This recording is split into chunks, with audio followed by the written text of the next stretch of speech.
তো হ্যালো বন্ধুরা, কেমন আছো তোমরা? আশা করি খুব ভালো আছো। আজকে বাড়িতে বসে থাকতে থাকতে একদম মনটা ভালো লাগছিল না, কেমন যেন বোরিং টাইপের লাগছিল। তাই ভাবলাম ঘরে না বসে টাইম না নষ্ট করে কোনো মন্দির থেকে একটু ঘুরে আসি, মনটাও শান্তি হয়ে যাবে আর ঠাকুরের দর্শনও হয়ে যাবে।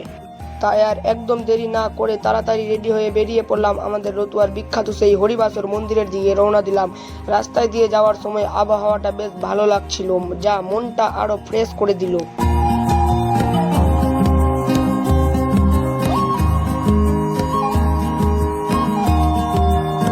তো ফাইনালি গাইস চলে এলাম আমাদের গন্তব্যে, অর্থাৎ রতুয়া হরিবাসর মন্দিরে। মন্দিরে ঢোকার পরেই যে শান্তিটা অনুভব করছি সেটা ভাষায় প্রকাশ করার মতো নয়।